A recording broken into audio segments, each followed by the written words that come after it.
Hello दोस्तों, तो अभी हम लोग आज डिस्ट्रीब्यूशन ट्रांसफार्मर कैसे दिखता है, उसमें जो नेम प्लेट होता है उस नेम प्लेट पे क्या क्या मेंशन किया रहता है, ट्रांसफार्मर की जो स्पेसिफिकेशन है वो सब स्पेसिफिकेशन उस नेम प्लेट पे रहते हैं। जो प्राइमरी वाइंडिंग है या फिर प्राइमरी बुशिंग्स है या फिर सेकेंडरी बुशिंग्स जो है वो सेकेंडरी बुशिंग्स पे जो भी इंडिकेशन रहता है उन इंडिकेशन क्या वहाँ पे मेंशन किया रहता है वो हम लोग इसमें देखने वाले हैं। तो पहले हम लोग डिस्ट्रीब्यूशन ट्रांसफार्मर का हम लोग नेम प्लेट देखते हैं। तो यहाँ पे आप लोगों को एक डिस्ट्रीब्यूशन ट्रांसफार्मर का नेम प्लेट दिखाई दे रहा होगा। तो इसमें क्या क्या मेंशन किया हुआ है, तो डिस्ट्रीब्यूशन ट्रांसफार्मर विकास एंटरप्राइजेस कंपनी है जिसने ये ट्रांसफार्मर मैन्युफैक्चरिंग किया है। उसके बाद में एक कौन सा ट्रांसफार्मर है, तो 3 फेज ट्रांसफार्मर उसमें मेंशन किया है। उसके बाद में स्टैंडर्ड, अभी ट्रांसफार्मर या फिर जो भी इलेक्ट्रिकल इक्विपमेंट है वो इंडियन स्टैंडर्ड के हिसाब से हम लोग मैन्युफैक्चरिंग करते हैं।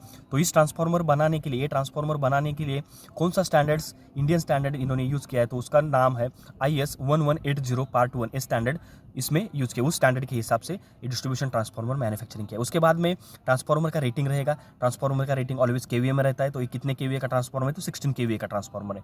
उसके बाद में हम लोग क्या मेंशन करते हैं कि कितने एचवी का ट्रांसफार्मर, मतलब प्राइमरी साइड में कितना वोल्टेज आता है और सेकेंडरी साइड में कितना वोल्टेज आता है। तो अगर हम लोग यहाँ पे देखते हैं तो इसमें प्राइमरी साइड में, एचवी साइड में 11 केवी है और एलवी साइड में 0.433 केवी इतना वोल्टेज हम लोग को यहाँ पे मिलेगा। उसके बाद में बेसिक इंसुलेशन लेवल BIL इन केवी पिक, मतलब अभी यहाँ पे इसमें बेसिक इंसुलेशन लेवल कितना तक विस्तार कर सकता है, तो 75 किलो वोल्ट एचवी साइड में बेसिक इंसुलेशन वोल्टेज लेवल है इसका।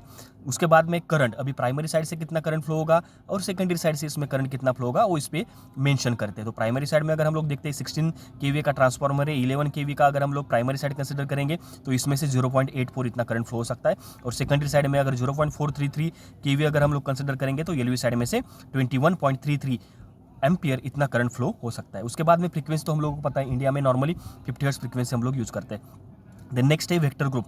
अभी हर एक ट्रांसफार्मर के ऊपर वेक्टर ग्रुप उसका रहता है, तो वेक्टर ग्रुप इज DYN11, ये वेक्टर ग्रुप है। उसके बाद में इंपेडेंस, हर एक ट्रांसफार्मर के ऊपर impedance is the most important factor. Short circuit calculation के टाइम पे हम लोग ये इंपेडेंस कंसीडर करते हैं। तो कितना इस ट्रांसफार्मर का, 4.33% इतना इंपेडेंस इस ट्रांसफार्मर का है। उसके बाद में एनर्जी इफिशियंसी, अभी मोस्टली क्या है कि जो गवर्नमेंट हमारे है तो एनर्जी इफिशियंसी के लिए ऊपर बहुत ज़्यादा काम कर रहे हैं, तो एनर्जी इफिशियंसी लेवल इसका 2 है।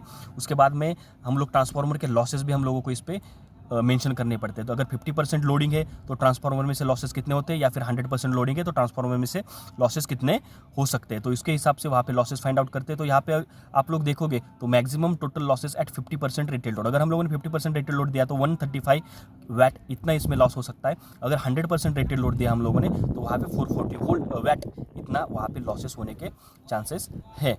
तो देन नेक्स्ट है टाइप ऑफ कूलिंग। अगर ट्रांसफार्मर जब भी हम लोग वर्किंग कंडीशन में यूज़ करते हैं तो उसमें क्या होता है, हीट होने के चांसेस है। तो हीट होने के चांसेस, अगर हम लोगों ने हीट नहीं कम किया तो वहाँ पे क्या होता है, ट्रांसफार्मर डैमेज होने के चांसेस है। तो हम लोगों को कूलिंग भी वहाँ पे मेंशन करना पड़ता है। तो इसमें कौन सा कूलिंग मेथड यूज़ किया है, oil ONAN is nothing but oil natural air natural, मतलब ऑयल जो है नेचुरली कूल होगा और एयर से भी, जो नेचुरली एयर है उससे एक्सटर्नल जो एयर है उससे वो ट्रांसफार्मर कूल यहाँ पे हो सकता है। तो क्योंकि डिस्ट्रीब्यूशन ट्रांसफार्मर जितने भी है उसमें यही आपको ONANA कूलिंग मेथड आपको दिखाई देगा। उसके बाद में टेम्परेचर राइज, ट्रांसफार्मर में से वाइंडिंग रहता है और उसका ऑयल और उसके अंदर ऑयल रहता है, तो उसमें कितना टेम्परेचर राइज हो सकता है, तो यहाँ पे उसका डिग्री में दिया है 35 degree Celsius in oil and 40 degree Celsius winding का टेम्परेचर। उसके बाद में इसमें ऑयल रहेगा, जो भी वाइंडिंग है हम लोग ऑयल में इमर्स करते हैं क्योंकि ऑयल इमर्स ट्रांसफार्मर है।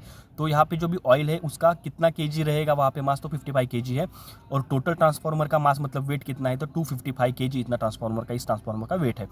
उसके बाद में क्या मेंशन करते हैं, तो वॉल्यूम ऑफ ऑयल, ऑयल कितने लीटर है, तो इसमें अगर देखते हैं तो 255 लीटर इतना ऑयल इसमें इसके अंदर है, ट्रांसफार्मर के अंदर। उसके बाद में है सॉरी वॉल्यूम जो रहेगा तो 66 लीटर इतना ऑयल है। देन नेक्स्ट है month and year of manufacturing. तो मंथ कौन से मंथ में मैन्युफैक्चरिंग किया है, तो 11 मंथ और 20 इज नथिंग बट 2020 में इसको मैन्युफैक्चरिंग किया है। उसके बाद में उसका सीरियल नंबर है।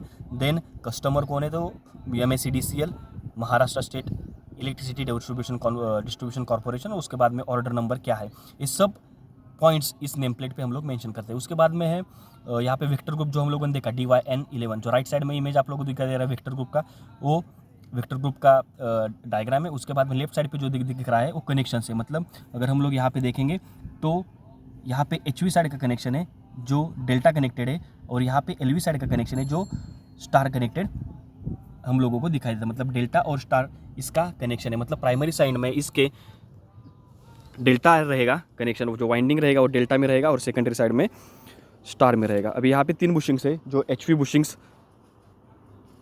यहाँ पे है। तो HV बुशिंग्स पे जो भी हम लोग इंडिकेट करते हैं उसको, तो यहाँ पे 1U जो R फेज़ के लिए, उसके बाद में Y फेज़ के लिए 1V और B फेज़ जो रहेगा उसके लिए 1W। तो ऐसे 3 HV साइड के बुशिंग्स रहेंगे जो 11 kV के लिए हम लोग वहाँ पे कनेक्ट करेंगे। और अगर हम लोग LV साइड का अगर हम लोग देखते तो LV साइड में 4 बुशिंग्स रहेंगे वहाँ पे। एक है 2W, 2V, 2U, 2N। 2W is nothing but R, 2V Y, 2U B and 2N is nothing but neutral जो स्टार कनेक्टेड सिस्टम है। आई होप कि ये वीडियो आप लोगों को समझ आ गया होगा। Thank you.